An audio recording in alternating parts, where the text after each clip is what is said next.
அநேகர் சுத்தமும் வெண்மையும் ஆக்கப்பட்டு புடமிடப்பட்டவர்களாய் விளங்குவார்கள். துன்மார்க்கரோ துன்மார்க்கமாய் நடப்பார்கள். துன்மார்க்கரில் ஒருவனும் உணரான், ஞானவான்களோ உணர்ந்து கொள்வார்கள். பாருங்க, யார் உணர்வார்கள், யார் உணர்ந்து கொள்ள மாட்டார்கள் சொல்றாரு. வேத வசனத்தை யார் உணர்வார்கள்? நீதிக்குட்பட்டவர்கள் உணர்வார்கள். யார் உணர மாட்டார்? துன்மார்கள். என்னத்தை சொல்லுங்க, என்னத்தை பேசுங்க, அவங்க உணரவே மாட்டாங்க. ஹல்லேலூயா.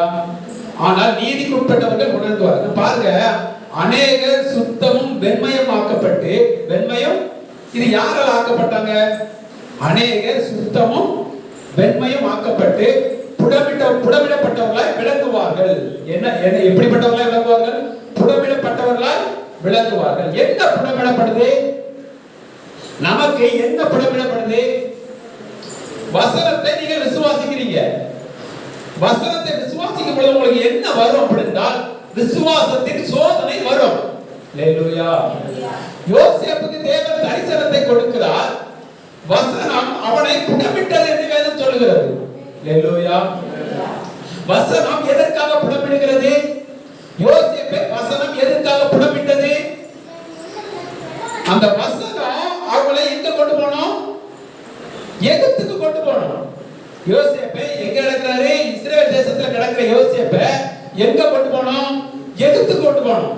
அப்ப அந்த வசனம் அதற்கு ஏற்றபடி அவங்களை என்ன செய்து? வேலை செய்து.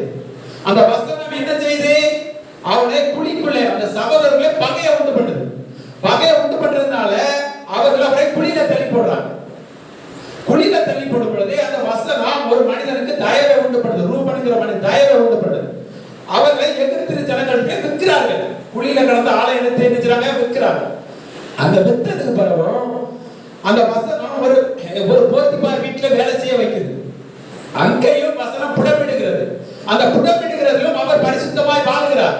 அவர்களை எங்க தவறு நல்ல வாழ்ந்தும் தவறு பண்ணினதாக எங்க கொண்டு போகுது? ஜெயிலுக்கு கொண்டு போகுது.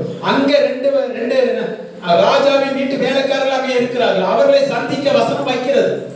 அந்த சந்திப்பு நிமித்தம் தானியேலுக்கும் அந்த ராஜாவின் வேலைக்காரருக்கும் அறிமுகமாக்கப்படுகிறது. அதற்கு பிறகு அந்த வசனம் என்ன செய்யுது? ராஜாவுக்கு சொப்பனத்தை கொடுக்கிறது.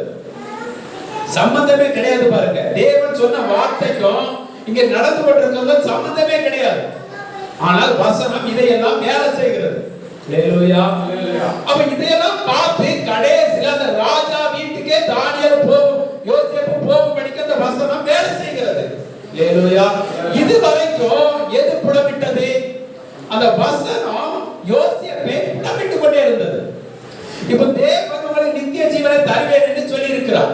அப்போ உங்களுக்குள்ள இந்த வசனம் நீங்க நம்புறீங்க. நம்புறதுனால இந்த வசனம் உங்களுக்கு என்ன செய்யும்? நித்திய ஜீவனுக்கு நேராக உங்கள் விசுவாசத்திலே புடமிட்டு கொண்டே இருக்கும். உங்க விசுவாசத்திலே நீங்கள் உறுதியாக்கப்படி உங்களே விசுவாச போராட்டம் வந்து கொண்டே இருக்கும். தேவன் எனக்கு சொன்ன வார்த்தைகள் கிட்டத்தட்ட நான் ரட்சிக்கப்பட்டு நான் ஒரு 2 வருஷத்துக்குள்ள எனக்கு தேவன் ஒரு அடையாளத்தோடு ஒரு வாக்குத்தத்தம் தந்தார். இதுவரைக்கும் அது எனக்குள்ள நடக்கல, ஆனால் நடக்கும். அதுக்கு நேராக என்னை வசனம் புடமிட்டு கொண்டே இருக்கிறது. அந்த வாக்குத்தத்தம் நிறைவேறுவதற்காக என்னை இந்த வார்த்தை என்னை அப்படியே நடத்தி கொண்டே போகிறது. என்னை அதற்கு ஏற்றபடி என்னை விசுவாசத்திலே வளர்த்தி கொண்டே போகிறது. நிச்சயமாக அது நடக்கும். ஹல்லேலூயா. எங்கள் முற்பிதாக்களுக்கும் இப்படித்தான் நடந்தது, எனக்கும் இப்படித்தான் நடக்கும். ஹல்லேலூயா. இதுதான் புடமிடப்படுகிறது. என்ன புடமிடப்படுகிறது? விசுவாச புடமிடப்படுகிறது. ஹல்லேலூயா. எனக்கு தெரிஞ்சு எனக்கு ஒரு சகோதரி சொல்றாங்க, பல பிரச்சனை, சகோதரி பல பிரச்சனை. ஆனால் அவர்கள் சொன்னதே சொல்றாங்க, கர்த்தர் எனக்கு தந்தார், கர்த்தர் எனக்கு தந்தார், மாற்ற மாட்டார். ஆனால் நம்பவே முடியாது. அந்த சூழ்நிலை அதற்கு விரோதமாய் அவர்களை விட பக்தியானவர்கள் கூட அவர்கள் விசுவாசத்திலே தளர்ந்து போனார்கள். அவிசுவாசமா சொல்ல ஆரம்பிச்சாங்க. ஆனா அந்த சகோதரி அப்படியே சொல்றாங்க, தந்தவர் இன்னார் என்பது. அது என்னது? விசுவாசத்திலே புடமிடும்போது அவர்கள் ஜெயிக்கிறார்கள். ஹல்லேலூயா. விசுவாச புடமிடும்போது அந்த விசுவாசத்தில் அவர்கள் உறுதியாக இருக்கிறார்கள். சூழ்நிலை எப்படி இருந்தாலும் அவர்கள் விசுவாசத்திலே உறுதியாக இருக்கிறார்கள். அவர்கள் தான் விசுவாசத்தில் புடமிடப்படுகிறவர்கள், விசுவாசத்தில் புடமிடப்பட்டு வெற்றி பெறுகிறவர்கள். ஹல்லேலூயா.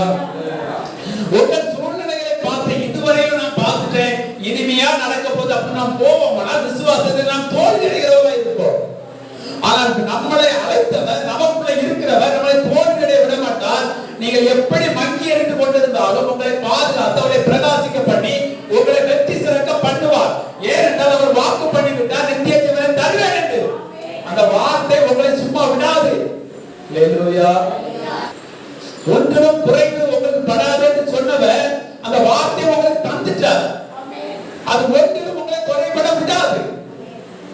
அதை நீங்க புரிஞ்சு கொள்ளணும். அல்லேலூயா. 9வது அதிகாரம் எடுங்க.